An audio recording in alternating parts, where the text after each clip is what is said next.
नमस्कार आप सभी का। तो आज के इस वीडियो के साथ हम आपके साथ एक नई शुरुआत करने जा रहे हैं, जिसमें कि हम महान हस्तियों के बारे में, उनके जीवन के बारे में कुछ जानकारी या कुछ उनके जीवन के बारे में समझने की कोशिश करेंगे। इस नई शुरुआत का नाम हमने रखा है जीवन यात्रा।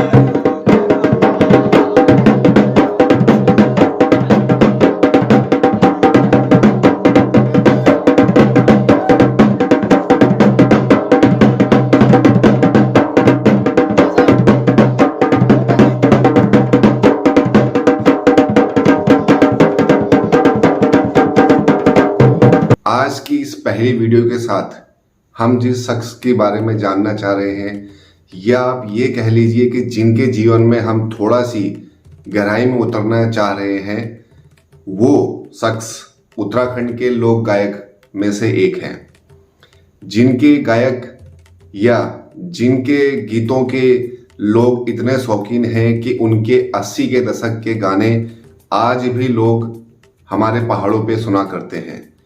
और उनके लगभग सभी गानों में उत्तराखंड के बारे में, उत्तराखंड की महिलाओं के बारे में, उत्तराखंड का बचपन कैसे उजागर हुआ है, उस बारे में बहुत ही गहराई से उनके गानों में इस चीज़ को बिखेरा गया है। तो जी हाँ, आज हम बात करेंगे उत्तराखंड के लोक प्रसिद्ध गायक श्री नरेंद्र सिंह नेगी जी के जीवन के बारे में। नेगी जी की सारी शिक्षा उत्तराखंड के पौड़ी जिले में ही पूरी हुई। नेगी जी के पिता भारतीय सेना में नायब सूबेदार के पद पर थे। नेगी जी का परिवार बहनों के साथ काफ़ी बड़ा था, जिससे कि वह एक मध्यम परिवार से आते हैं। नेगी जी के घर पे सिर्फ कमाने वाले एक ही हुआ करते थे, जो कि थे उनके पिताजी। किस्से में नेगी जी ने बताया है कि उत्तराखंड में कोटद्वार जिले में स्थित लैंसडाउन, जो कि गढ़वाल राइफल का गढ़ माना जाता है, जहां पर नेगी जी के पिता पोस्टेड थे, उस समय उनकी शिक्षा को लेकर उनके पिता बहुत चिंतित थे। चिंतित होने के कारण पिता ने उनको अपने साथ लैंसडाउन में एक स्कूल में भर्ती करवाने का विचार बनाया। और नेगी जी को उस समय उत्तराखंड के कोटद्वार जिले में स्थित लैंसडाउन में उनको बुलाया गया। वहाँ पर 1-2 साल उनकी शिक्षा हुई, लेकिन उस समय लैंसडाउन में बाघ लगा हुआ था। हमारे उत्तराखंड में जब किसी क्षेत्र में कोई तेंदुआ कई लोगों को अपने शिकार बना लेता है, तो वहाँ पर उस क्षेत्र में उस जगह को बाघ लगा हुआ है के नाम से जाना जाता है। नेगी जी अपनी माता के काफ़ी प्रिय थे। जब उनकी माता को यह पता लगा कि जहाँ पर वो रह रहे हैं, यानी कि जहाँ उनकी शिक्षा हो रही है, यानी लैंसडाउन में बाघ लगा है, तो उन्होंने उस समय अपने पति यानी नेगी जी के पिताजी को खत लिखे कि आप किसी भी तरह से मेरे बेटे को पौड़ी जिले में वापिस भिजवा दीजिए। पिता माता के प्यार के आगे बेबस थे और उन्होंने नेगी जी को पुनः पौड़ी जिले में वापस भेज दिया। बाल्य जीवन से ही नेगी जी का संगीत से दूर दूर तक कोई नाता नहीं था, लेकिन कहते हैं कि जब जिसका हुनर होता है उसे कोई ना कोई कहीं ना कहीं पहचान ही लेता है।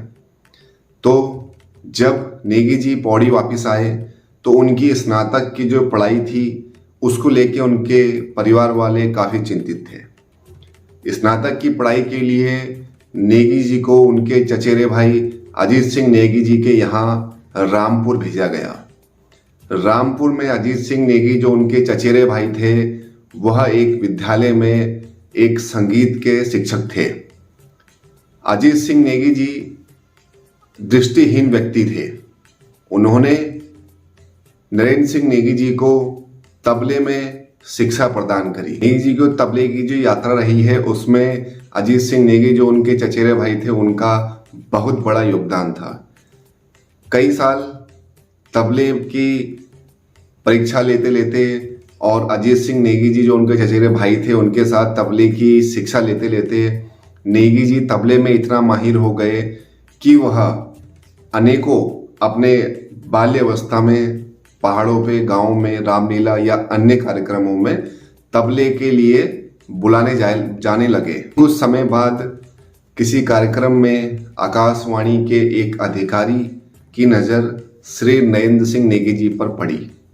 जब उनकी नज़र श्री नरेंद्र सिंह नेगी जी पर पड़ी तो उन्होंने नेगी जी से विनम्र निवेदन किया कि क्यों ना आप हमारे आकाशवाणी में आकर एक इंटरव्यू दें और हमारे आकाशवाणी में अपने संगीत का प्रदर्शन करें। नेगी जी ने बिना कुछ सोचे उनको हामी भर दी और अगले दिन आकाशवाणी लखनऊ में एक इंटरव्यू देने के लिए नेगी जी वहां गए। वह इंटरव्यू देने के बाद उनका चयन आकाशवाणी रेडियो केंद्र लखनऊ में हो गया, जहां उन्होंने कई अनेकों गीते गाए। तो उस समय आकाशवाणी रेडियो इतना प्रचलित था कि दूर दूर तक, सीमाओं तक नेगी जी के गाने फरमाइश करने लगे। नेगी जी ने आकाशवाणी में रहते हुए पहला ये गाना गाया था, कू वाली वो बांध।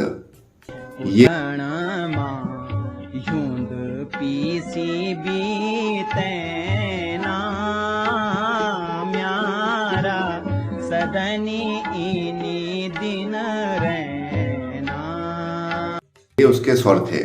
जब नेगी जी से ये पूछा गया कि आपके गानों में पहाड़ों की पीड़ा और पहाड़ों की जो महिलाएं हैं उनका दर्द, आप एक पुरुष होने के नाते किस तरह से आप उसको अपने गानों में बिखेर देते हैं या अपने गानों में उनको सम्मिलित कर लेते हैं, तो नेगी जी ने बहुत ही आसान रूप में एक जवाब दिया कि मैं अपने परिवार, अपनी बहनों और अपनी माता के साथ बहुत समय रहा हूँ। मैंने अपनी माता जी को सुबह गाय के लिए घास, दिन में पानी, शाम को खेत में, दिन भर की जो एक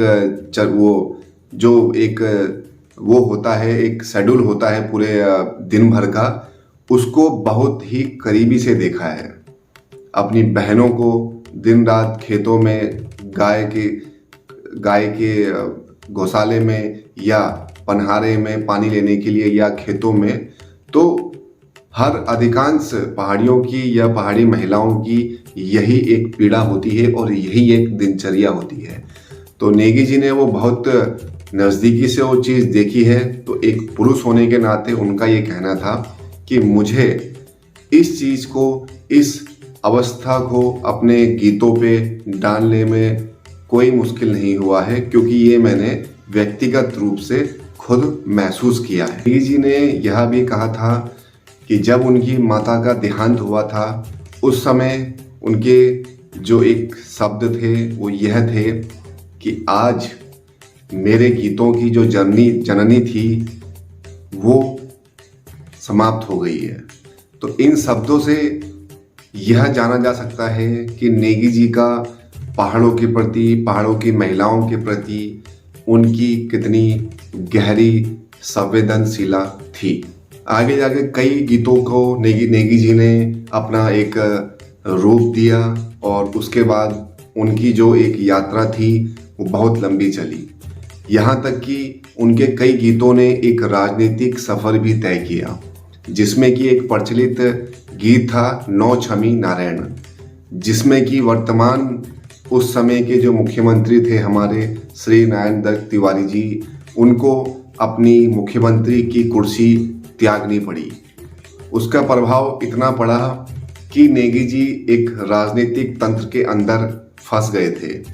यहाँ तक कि वह इतना फंस गए थे कि उनकी उस नौ छमी नारायण की सीडी या अन्य राजनीतिक गानों के ऊपर बनी सीडी और डीवीडी पूरे मार्केट से वापस मंगवानी पड़ी। यह नौ छमी नारायण विवाद इसलिए हुआ था कि उस समय के तत्कालीन जो मुख्यमंत्री थे श्री नारायण दत्त तिवारी जी, उन्होंने एक स्टेटमेंट दिया था कि अगर उत्तराखंड बनेगा तो मेरी लाश के ऊपर बनेगा, और यह कहने के बाद आने वाले समय में वही उत्तराखंड राज्य के मुख्यमंत्री चयनित हुए। नेगी जी के गीत आज भी पूरे उत्तराखंड में और पूरे भारत में बहुत शानदार रूप से सुने जा रहे हैं, और आज के जो युवा हैं वह आज भी नेगी जी के गानों को पसंद कर रहे हैं। एक गायक की चुनौती होती है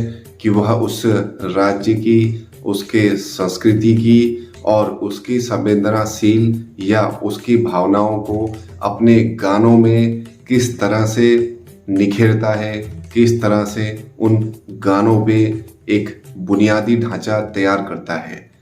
यह खूबी श्री नरेंद्र सिंह नेगी जी में भर भर के थी। इसीलिए आज भी उत्तराखंड के जो जनता है, उत्तराखंड के जो युवाएं हैं, वह आज भी नेगी जी के गानों को सुनना पसंद करती है। तो यह वीडियो था उत्तराखंड के लोक गायक और उत्तराखंड के प्रसिद्ध संगीतकारों में से एक श्री नरेंद्र सिंह नेगी जी के ऊपर। यह वीडियो आपको कैसा लगा कमेंट बॉक्स पर जरूर अपनी विचार रखिएगा, ताकि आगे आने वाले वीडियो पे हम सुधार कर सकें। एक छोटा सा प्रयास था कि हम महानुभावों के जीवन के ऊपर कुछ थोड़ा बहुत अध्ययन कर पाएं और कुछ छोटे समय में आपको थोड़ा बहुत उनके जीवन के बारे में या उनकी जीवन यात्रा के बारे में अवगत करवा सके। तो यह वीडियो देखने के लिए आपका बहुत बहुत धन्यवाद। आगे भी बने रहिएगा।